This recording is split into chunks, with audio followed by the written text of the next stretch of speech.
Joan, there's great news. What is it? They let me come back for one more day despite the fact that we missed 18 minutes of commercials yesterday because of Donald Trump's epic speech. That's okay. It's coming out of your paycheck. You know what's so funny? Well, they've done that before. So you know what's so funny, though? I walked into the general manager's, the corner office. Yeah. And I said, there's good news and bad news. And he's like, okay. He already knows that it's more bad news than good news. There's peace in the Middle East. Yes. And the bad news? We missed 18 minutes of commercials. And he just totally facepalmed. 18 minutes. 18 minutes. Now, people thought that I looked bored during Donald Trump's speech. It wasn't that I was bored. It was that I knew that I was going to get in trouble. I knew that I was going to have to, do that walk of shame downstairs to the first floor and tell them how many commercials I missed. But it's okay. I'm here. Did it go how you thought it would? Kind of did, actually. Kind of did. Mm-hmm. Yeah. Hey, have you heard Alyssa Griffin Farrah Griffin? She's on The View, yeah. All right, so what is her name? Alyssa something. Alyssa, I know it's Farrah. All right, whatever. Alyssa. So she is kind of sort of a conservative. Farrah Griffin, go on. I love this headline. She's not a conservative. I know. Go on. The headline is MAGA, because, you got all these people in the mainstream media that they talk about MAGA like we're just one big block of people, right? MAGA is demanding that Alyssa Griffin Farrah, whatever her name is. Alyssa Farrah Griffin, pay up. So what does that mean? You know what this story is, Joan? No. This is what she said back in December on The View. Really hostages out. I promise I will wear a MAGA hat for one day on the show and say, thank you for doing it. Yeah. She'll knock it right off my head. But you have to be able to cheer for wins when they happen and then call out relentlessly the wrongdoing. Well, you heard what she said. If Donald Trump gets the hostages out, she will wear a MAGA hat on The View. And so now, and I'm air quoting here, MAGA is demanding that she wear that hat on The View. I think what they need to do is they need to send her a Trump 2028 hat. Oh, yes. I think that would be funny as all get out. You think she'll do it, though? I don't think she will. I don't know, but I saw plenty of MAGA hats yesterday in the crowd, in Israel. Oh, yes. Oh, yes. Yeah, there were some fans there. Let me tell you something. Yesterday, there is no doubt how epic yesterday was. And I will tell you, even though we were joking about the amount of commercials that we missed and so forth, I got to tell you that it is so prideful. I was talking to somebody, I don't know who it was. It may have been you, Joan, I'm not sure. But I was texting somebody, and I was talking about how prideful it is that, I was there from the very beginning. And I think you were there from the very beginning, too, as far as being a Donald Trump supporter. And there's a lot of people that have come along, for the ride, which is great. But, for me, as this whole thing was unfolding yesterday, this is a very big deal. We are now on, day 2 of peace in the Middle East. And so I think that for Republicans and for conservatives and supporters of Donald Trump, this is a obviously, very clearly, a very big day. There is a hostage that has been out there talking. I'm going to play this real quick. And he's talking about how he would actually debate with and talk politics with his Hamas captors. This was really interesting. So I'm going to play this. I'm going to shank this guy's name. I already know. Omer Shem Tov. Okay. I think you did that just fine. He is a former Israeli hostage of Hamas, and he was being interviewed yesterday because, of course, of his experiences. He was released a few months ago. But he spoke about how Hamas, they were actually afraid of Donald Trump. Hamas actually wanted Kamala Harris to win. This is what the guy says, video. Yes, it's him. He got me out. He got the hostages out. Before, we felt like nothing is happening, And I remember ever since he came into the role, they were very scared of him. Yeah, they wanted terrorists. Yeah, they wanted Kamala to be chosen, to be elected. You hear that? Dude says that the terrorists wanted Kamala Harris to win. Now, he also said the terrorists, now you're talking about Hamas, right? So they do horrific, reprehensible things. They were and are afraid of Donald Trump. They wanted Kamala Harris to win. To be chosen, to be elected. Yeah. They wanted Kamala to be elected. But as soon as Donald Trump was elected, they understood that he wants to bring the hostages back home. Yeah. Yes. So there you go. I mean, obviously that is not really surprising. You remember way back when there were all these illegal aliens. You remember this, Joan? All the illegal aliens coming across the border, and they were wearing Biden-Harris shirts. Uh-huh. Like, did they like box up shirts and send them down there and say, here, put this on as you cross by and walk past a camera? I don't know. See, craziest thing. Here's the funny thing, though, Joan, is that could not have worked out better for Republicans. Yeah. And Donald Trump, right? So if I'm a Republican strategist, I'm like, yeah, send a bunch of Biden-Harris shirts to the southern border and put them on all the illegal aliens and teach them how to say, we love Joe Biden, right? Because that's literally what they did. And the reason why this former hostage is saying that Hamas wanted Kamala Harris to win is because they know that Joe Biden was clearly, because y'all know, and I know, Joe Biden was weak on the world stage. He traded a Russian arms dealer for a WNBA basketball player. Thank you. Thank you, Sam. You're absolutely right. And leaving other people in the Russian prison that had been there a lot longer. Remember that whole thing? And by the way, I think that arms dealer, I saw a story. I forget dude's name, but I think he's back in the game, as predicted, by the way. But these terrorists, the Hamas terrorists, they knew that Biden simply was not going to do anything. I want you to think about Joe Biden's 4 years, right? He funded Iraq, because it all tracks. Joe Biden's 4 years. He funded Iran, allowing them to do whatever they wanted to do. Sell oil to the Russians and so forth. I mean, Joe Biden let them do anything to restore their economy, to continue to fund terrorism. He allowed Iran to manufacture weapons, to buy weapons, to sell weapons. He allowed them to fund terrorism. I mean, there were so many times that we talked about Joe Biden where he actually seemed to be on Iran's side as they funded the likes of Hamas and Hezbollah. And so Donald Trump's mantra over and over and over again for years has been that Iran, simply put, could not have nuclear weapons. And so, of course, these guys wanted Kamala Harris to win because they knew that they could get away with anything. If Kamala Harris was in power, she could clearly, just like Joe Biden, not handle anything here in America, let alone the world stage. Now, you remember Biden when he was making all of those verbal gaffes, all of those physical gaffes. I mean, it really was an embarrassment on the world stage. By the way, speaking of Joe Biden, he has made a statement now on Donald Trump and the release of the hostages.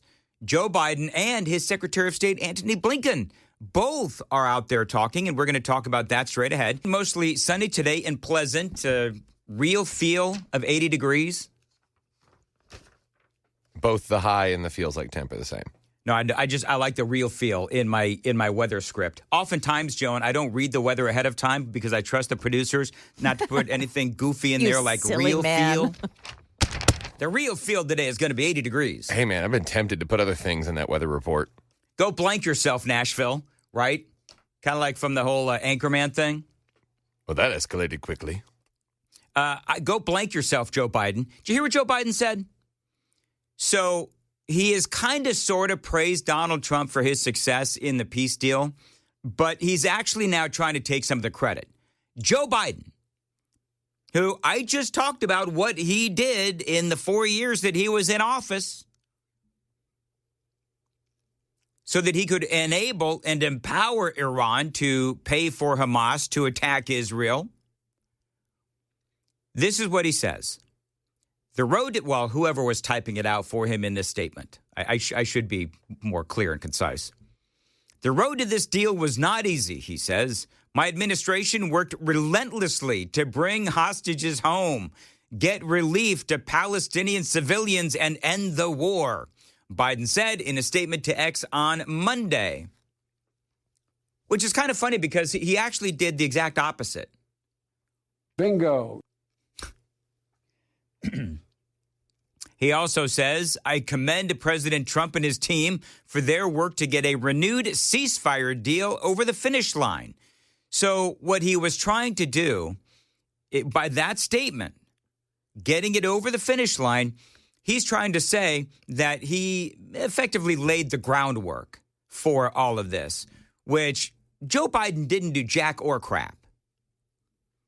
He goes on to say, I am deeply grateful and relieved that this day has come for the last living 20 hostages who have been through unimaginable hell and are finally reunited with their families and loved ones. Hey, if you want to cry today, Joan, I don't know if you just randomly want to cry, but if you felt like crying today, like your makeup's all nice and, done and everything. Okay, yeah. And you wanted to get all messed up, just watch the videos of the hostages being released and then being reunited with their families. It's funny you should say it. Before you came in this morning, I started watching it, and you just cannot watch it without crying your eyeballs out, thinking about, for me, the moms hugging their sons for the first time in 2 years. Yep. Oh, my goodness. Did you do the whole fanning imagine. of your face fanning of your eyes to make sure your makeup doesn't run? No, nobody was here. I didn't care whether I cried or not. Okay, very good. But at least Joe Biden, even though he is trying to claim that he is the one that laid the groundwork, you know what? I could say that Joe Biden actually did lay the groundwork for Iran to attack Israel. Actually, that is the groundwork that he did lay. But then you had former Secretary of State Antony Blinken also taking credit.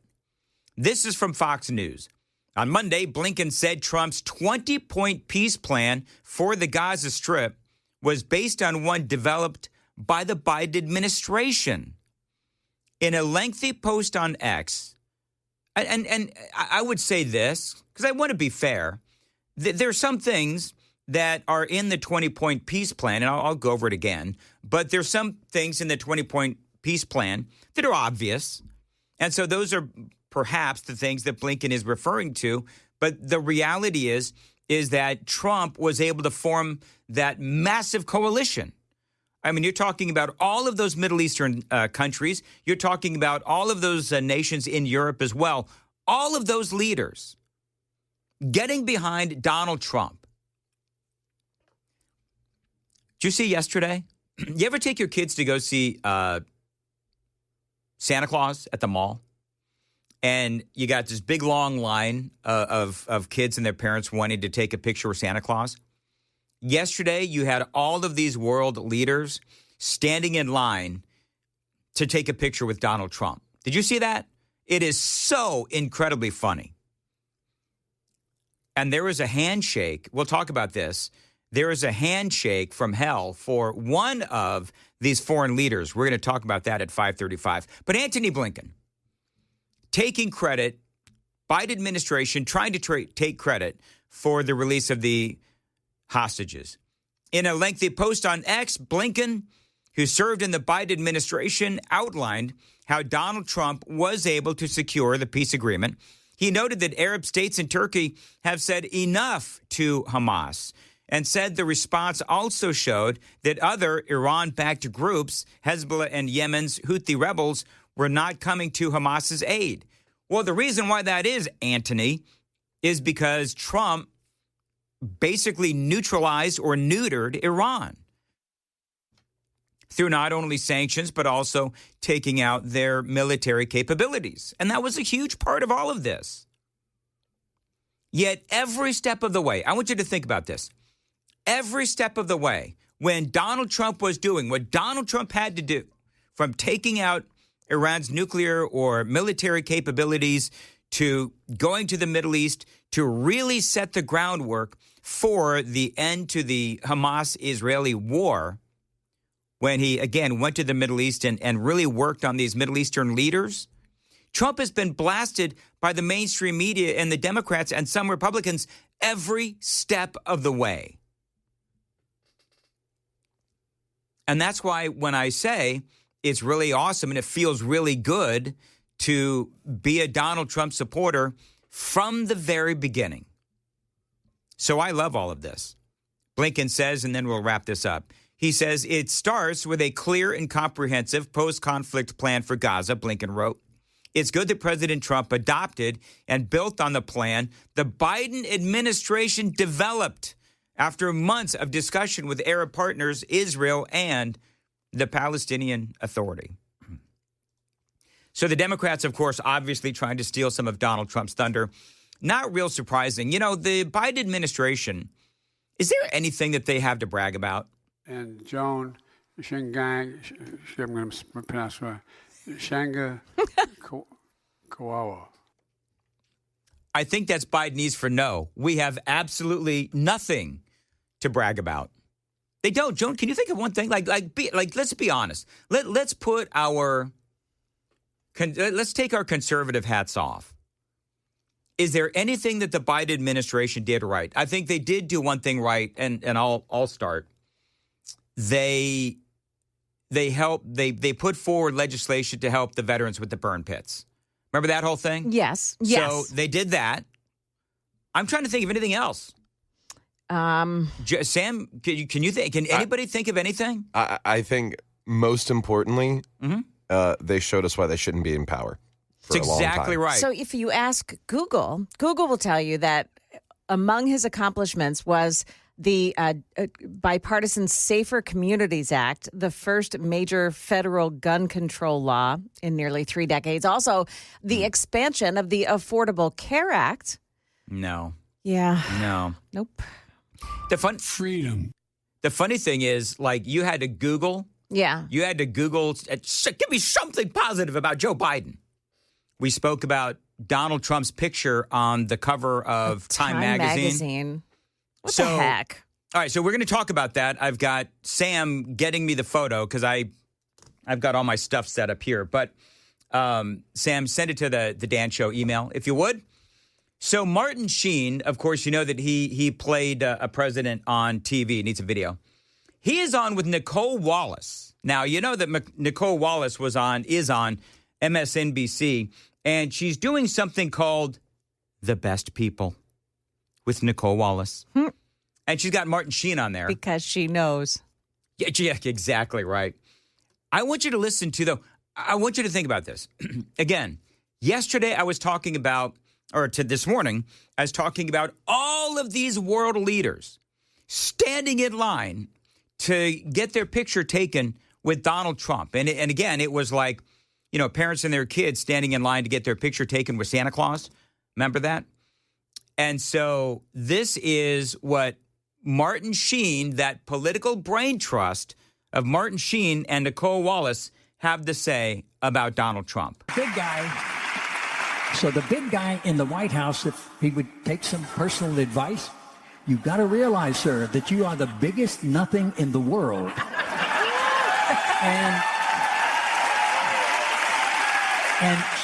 And sir, you stop there. You stop listening to all these people around you, these sycophants. So he actually said that Donald Trump is the biggest nothing in the world. That's insane. That's an insane notion when you think about what happened yesterday. When did Martin Sheen say this? Do you know what? That's a great question, Joan, because upper left-hand corner, for you folks watching on YouTube, October 13th of 2025. So I mean, I don't know if that was after Trump arranged to get the hostages released? That's insane. Can you imagine if he had said that after he got the hostages released? I'm dying. You know what, Sam? Sam's hating me today. Can you look up and see if you can figure out, or maybe one of the super texters can figure out, when was this? Because if this was actually last night or yesterday, because yesterday morning is when all of this came down, right?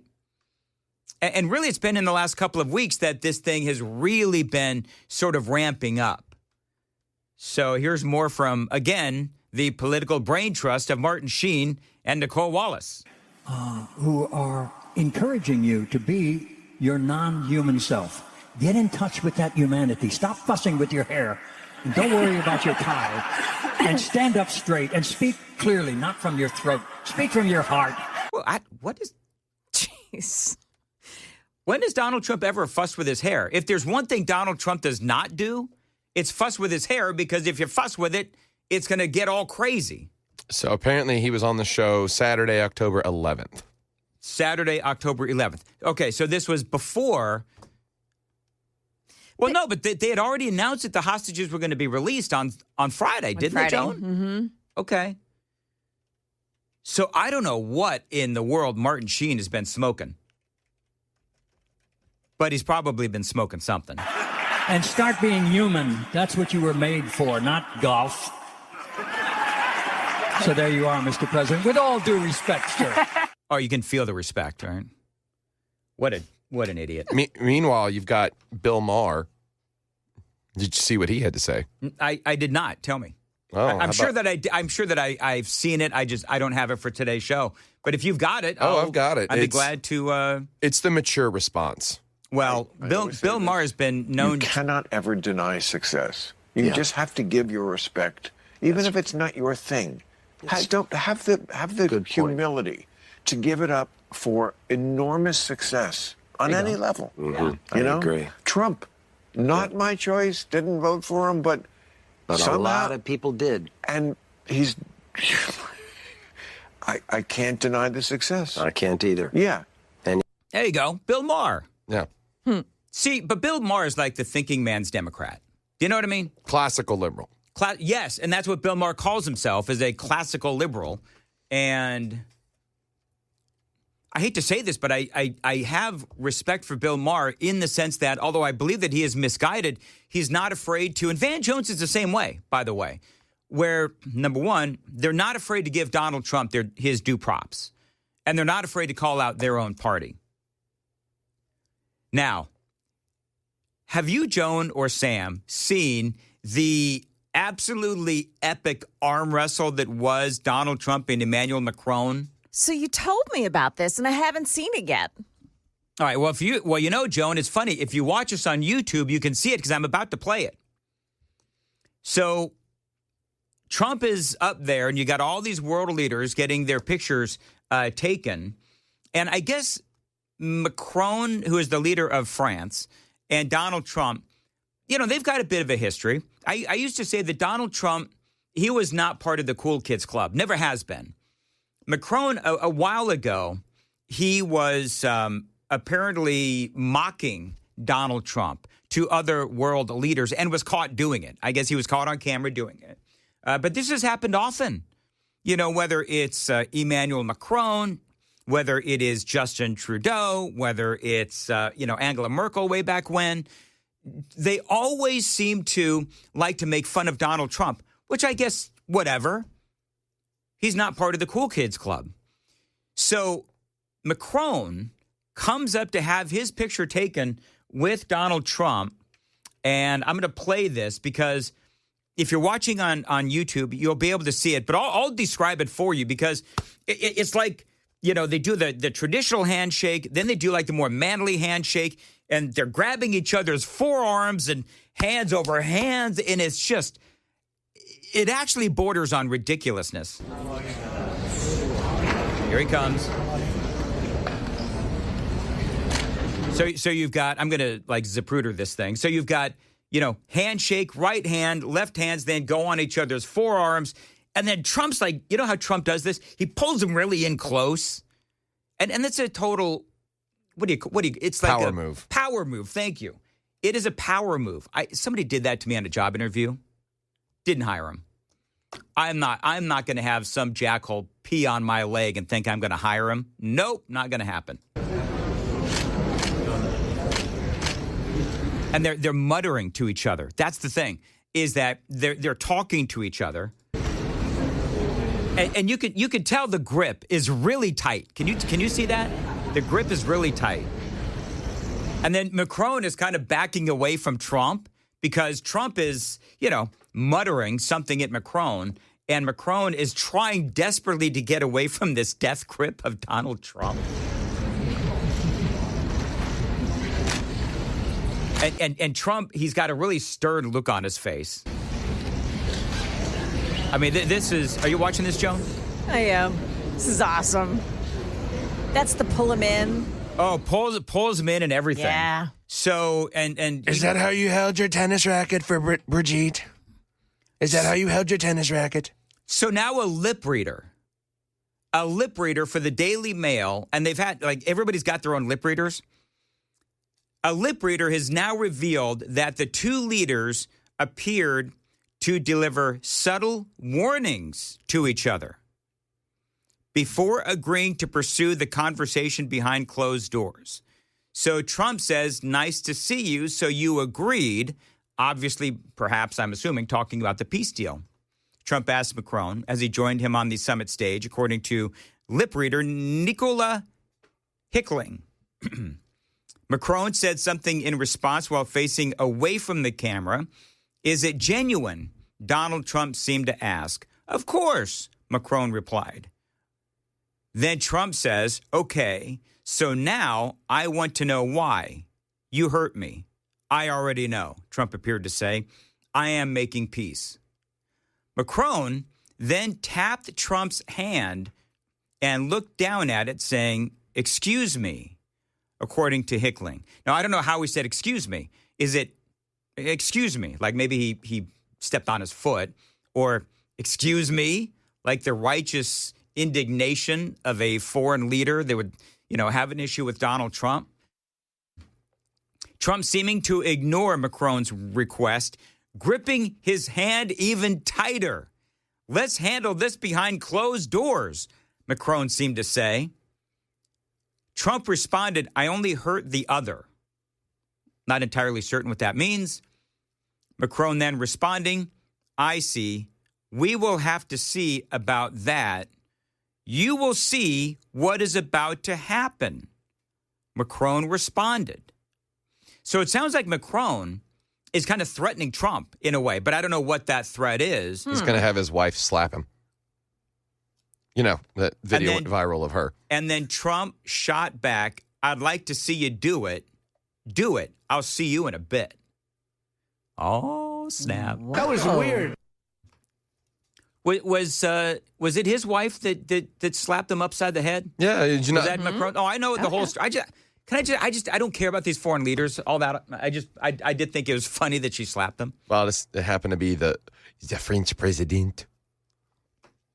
So I don't know. I mean, obviously they know. Obviously Trump knows, because this has happened before where lip readers are dissecting their conversations.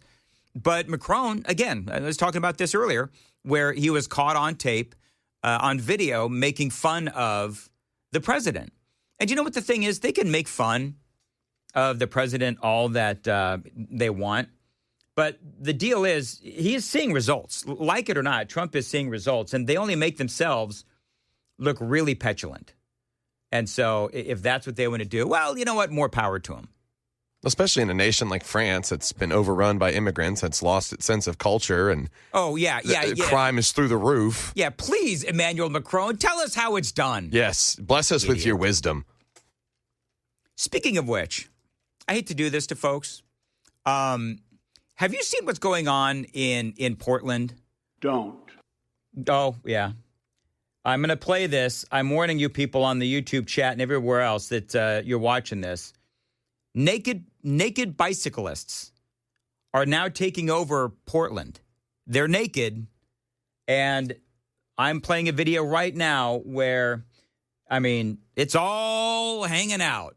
That's a nasty one. And they're nasty. They're laying on the ground, and they're riding their bicycles naked. Now, guys, I don't need to tell you that there is a bit of a perilous nature to riding a bicycle naked. I've never done it. Sam, you ever done that? I plead the fifth. Sam? Thank you. We did need that visual at 5:50 in the morning. Joan, you ever ride a bicycle naked? No, I can't say I have. Mm-mm. Okay. Sounds uncomfortable. They're completely naked. Yeah. You definitely don't want to sit on the seat. And they're riding their bicycles through Portland. And in this video that I'm showing, they are blocking. There's like hundreds of them. We're not talking about a couple of dunderheads or knuckleheads. There are hundreds of these bicyclists that are naked, and they are blocking what looks like to be a major highway in Portland. How would you like to be the cop that has to put these people in handcuffs? Like, do you want to wear like a hazmat kind of a suit to like not accidentally touch anything? Oh, yeah. Eesh.